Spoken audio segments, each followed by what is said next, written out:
A moment comes, which comes but rarely in history, when we step out from the old to the new, when an age ends, and when the soul of a nation, long suppressed, finds utterance. It is fitting that at this solemn moment we take the pledge of dedication to the service of India and her people, and to the still larger cause of humanity. Hindustan की आजादी की कहानी, जंजीरों से जकड़े दिन और गुप्त काली अंधेरी रातों की कहानी। कहानी उनकी जिनके अनगिनत पीठ और कंधों पर चढ़कर आजादी का सूरज हिंदुस्तान के आसमान में उदित हुआ। 1857 ब्रिटिश औपनिवेशिक सत्ता का एक क्रूर, शातिर और दमनकारी चेहरा, ईस्ट इंडिया कंपनी। कंपनी ने सिपाहियों को एक नई किस्म की इनफील्ड राइफल दी। इसमें गोली भरने के लिए कारतूस को दांतों से काटकर खोलना पड़ता था। ऐसा करना हिंदू और मुस्लिम सिपाहियों की धार्मिक भावनाओं के विरुद्ध था, क्योंकि कारतूसें चर्बी से बनी हुई थी। और इन्हीं परिस्थितियों में अंग्रेजों के खिलाफ ऐतिहासिक विद्रोह का शंखनाद करने वाले प्रथम नायक थे मंगल पांडे।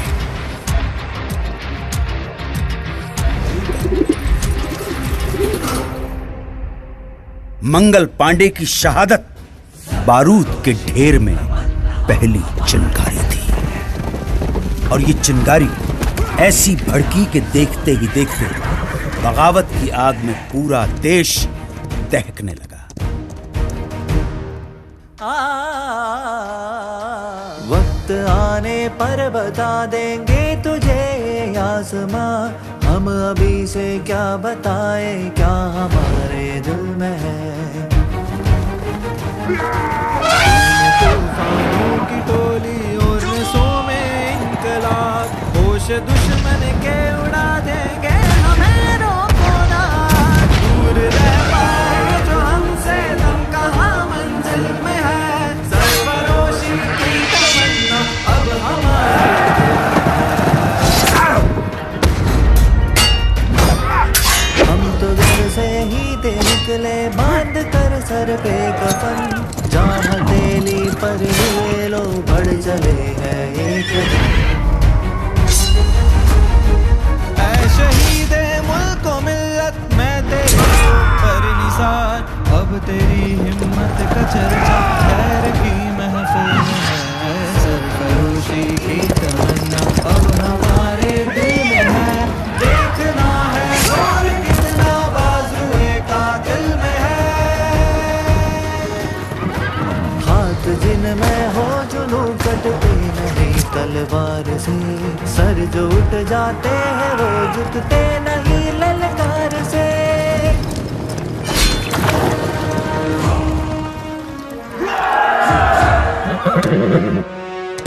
इनकी गाथा छोड़ चले हम झांसी के मैदानों में, जहाँ खड़ी है लक्ष्मी बाई मर्द बनी मर्दानों में। उसने ले हर बोलो के मुँह हमने सुनी कहानी थी, खूब लड़ी मर्दानी वो तो झांसी वाली रानी थी। अंग्रेजों ने इस विद्रोह को निर्ममता से कुचल दिया। ब्रिटिश फौज द्वारा दिल्ली पर कब्जे के बाद आखिरी मुगल बादशाह बहादुर शाह जफर गिरफ्तार कर लिए गए। लाखों हिंदुस्तानियों को बर्बर तरीके से मौत के घाट उतार दिया गया। इसी के साथ स्वतंत्रता संग्राम के इतिहास में एक युग का अंत हो गया। वो खून कहो किस मतलब का जिसमें उबाल का नाम नहीं, वो खून कहो किस मतलब का आ सके देश के काम नहीं। लिए हथियार दुश्मन ताकने में भाव कर, और हम तैयार है सीना लिए अपना इधर।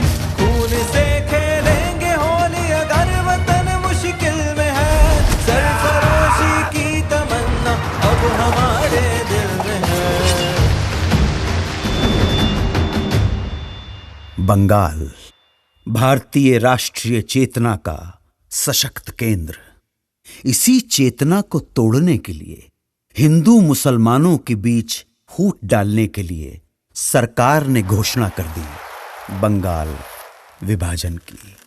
और फिर स्वदेशी आंदोलन की ऐसी लहर चली कि जिसकी गूंज भारत के कोने कोने में सुनाई पड़ने लगी।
स्वदेशी आंदोलन का नेतृत्व कर रहे नेताओं को अंग्रेज गिरफ्तार करने लगे और ये आंदोलन धीरे धीरे खत्म होने लगा। अब स्वतंत्रता संग्राम के नभमंडल पे एक अनोखे सूर्य का उदय हुआ।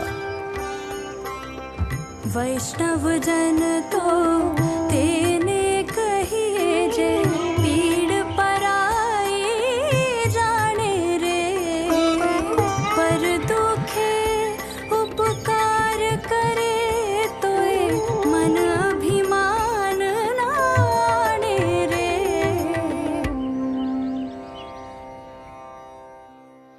1919 की बैसाखी। इस दिन कुछ ऐसा हुआ जिससे पूरे देश की आत्मा सिहर उठी। खींच कर लाई है सबको कत्ल होने की उम्मीद, आशिकों का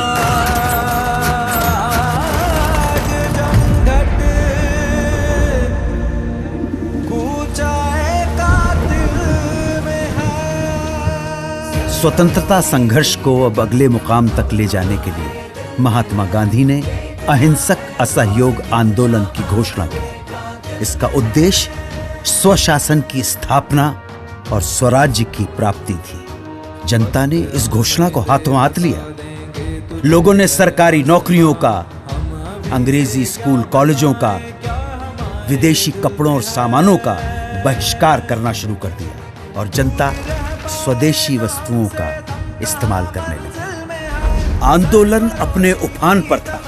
तभी गोरखपुर के चौरी चौरा में एक जुलूस के दौरान प्रदर्शनकारियों और पुलिस के बीच हिंसक मुठभेड़ हुई।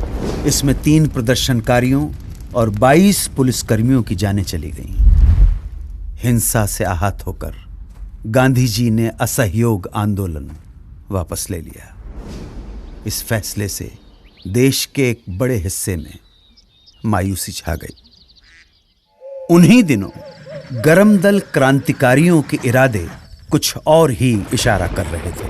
हाथ जिनमें हो जुनून कटते नहीं तलवार से, सर जो उठ जाते हैं वो झुकते नहीं ललकार से, और भड़केगा जो शोला सा हमारा दिल में है, सरफरोशी की तमन्ना अब हमारे दिल में है, सरफरोशी की। एक तरफ देश जहां विदेशी शोषण और दमन से लड़ रहा था, वहीं दूसरी तरफ छुआछूत जैसी भयानक सामाजिक कुरीतियों के खिलाफ बाबा साहेब अंबेडकर का सत्याग्रह जारी था। निर्दयी सरकार ने बारडोली के सूखाग्रस्त इलाकों में लगान पर छूट की बजाय उसे उल्टा बढ़ा दिया। तब सरदार वल्लभ भाई पटेल के नेतृत्व में किसानों ने सत्याग्रह का एक नायाब तरीका अपनाया। जब पुलिस लगान वसूलने गांव में आती तो उन्हें पूरा का पूरा गांव खाली मिलता। देश भर में स्वतंत्रता सेनानी अपना सर्वस्व झोंकने के लिए तैयार थे।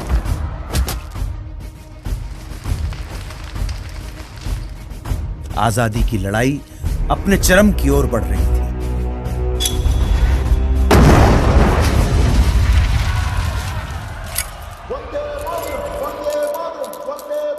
कांग्रेस के लाहौर अधिवेशन में तिरंगा फहराकर पूर्ण स्वराज्य की घोषणा कर दी गई। पूर्ण स्वराज्य का अर्थ था भारत की अपनी संप्रभुता। अब यहां से पीछे हटना नामुमकिन था।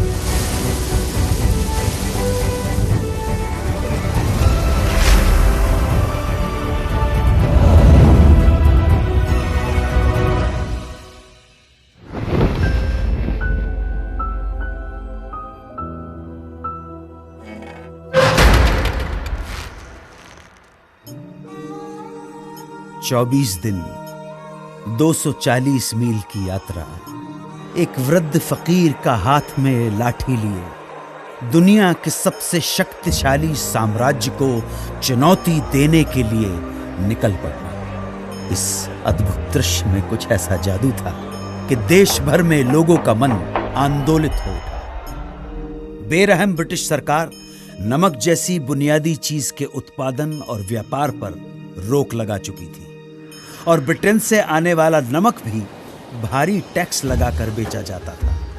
तब गांधी जी ने इस नमक को ही आजादी के लिए संघर्ष का मारक हथियार चुन लिया। दांडी तट पर गांधी जी ने मुट्ठी भर नमक उठाकर ऐलान किया कि इस कदम से ब्रिटिश साम्राज्य की नींव हिलाई जा रही है। उन्होंने नमक बनाकर कानून तोड़ दिया और इसके साथ ही देश भर में सत्याग्रह की पुरजोर लहर चल पड़ी। देखते ही देखते मद्रास, कालीकट, असम, बंगाल, आंध्र प्रदेश और देश के दूसरे इलाकों में भी नमक यात्राएं शुरू हो गई। खुदाई खिदमतगार अब्दुल गफ्फार खान के नेतृत्व में 50,000 अमन सुकून के साथ सत्याग्रहियों का समूह। किस्सा ख्वानी बाजार में पुलिस ने इस समूह पर खुलेआम गोली चला दी। जब आगे खड़े लोग छलनी होकर गिर पड़े, तब पीछे खड़े सत्याग्रही आगे आते गए और सीना तानकर गोलियां खाते गए। अहिंसा के इरादों पर अटल उन्होंने पुलिस पर पलटकर वार नहीं किया।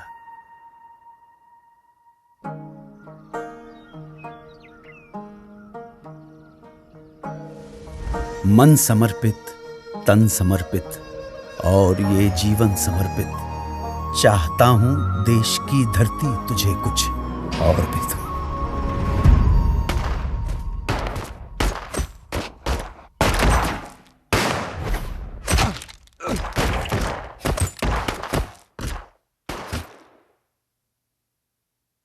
इस रंग में रंग के शिवा ने माँ का बंधन खोला, यही रंग भी हल्दी घाटी में था प्रताप ने घोला। नव बसंत में भारत के हित में वीरों का यह टोला, दूर फिरंगी को करने को लहू में अपने घोला।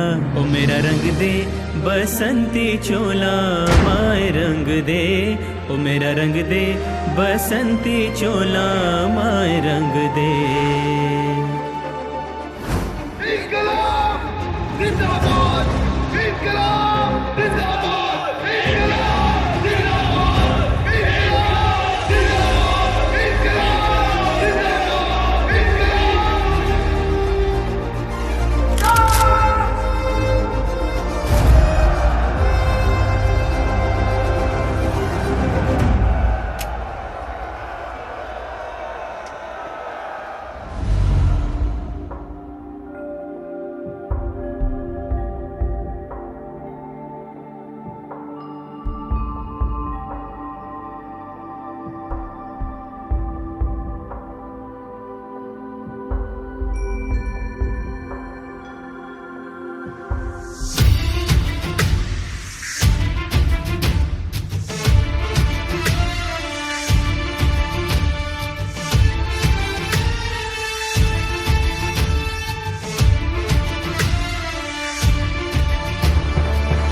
अब आजादी की लड़ाई को अंजाम तक पहुंचाने के लिए महात्मा गांधी ने भारत छोड़ो आंदोलन की घोषणा की।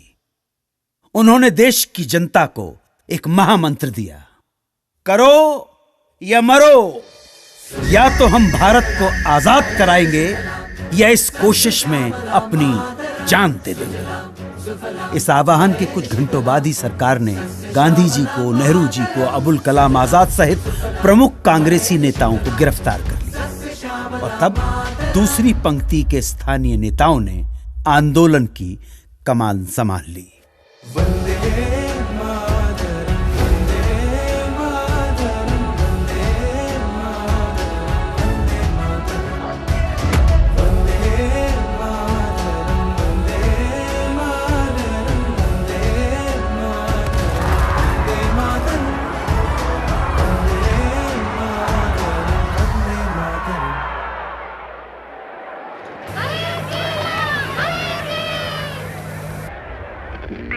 Congress Radio calling on 42.34 meters from somewhere in India.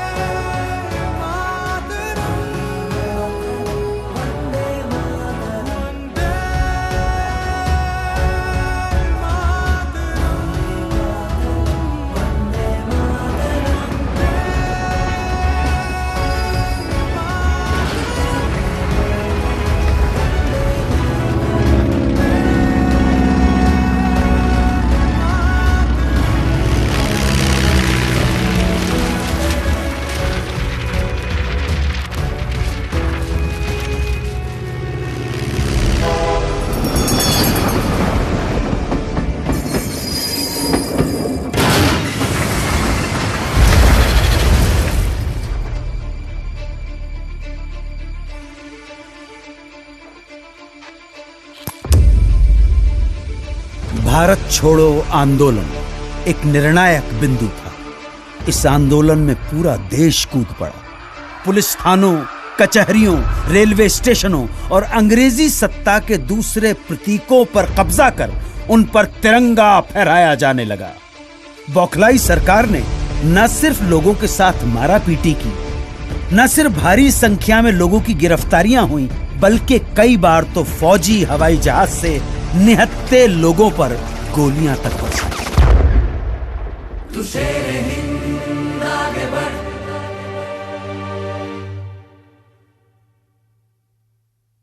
मरने से तू कभी न डर।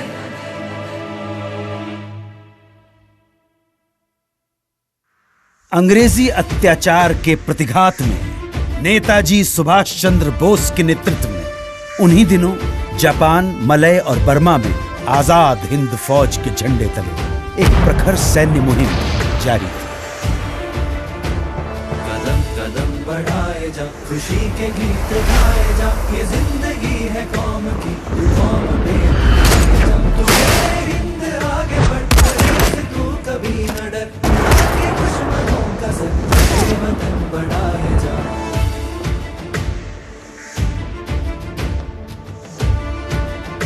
द्वितीय विश्व युद्ध में जापान की हार के बाद आजाद हिंद फौज का विघटन हो गया और इसके साथ ही ये सपना यहीं अधूरा रह गया।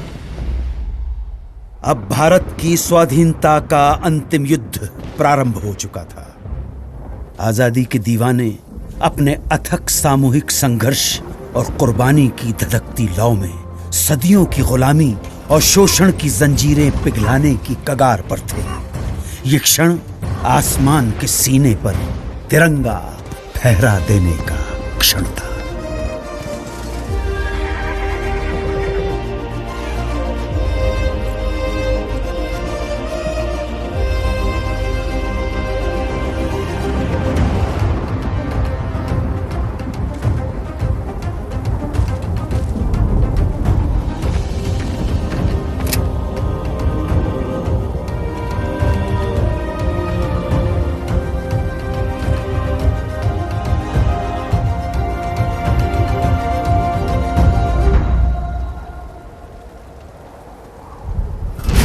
Long years ago, we made a tryst with destiny, and now the time comes when we shall redeem our pledge.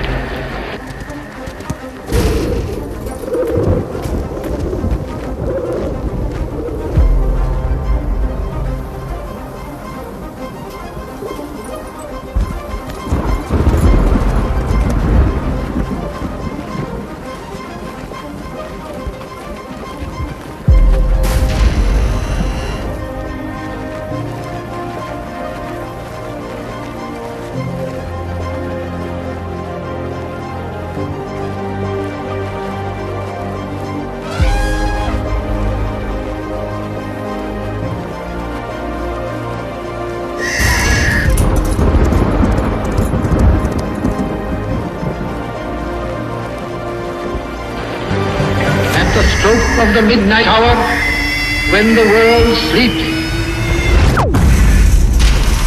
India will awake to life and freedom.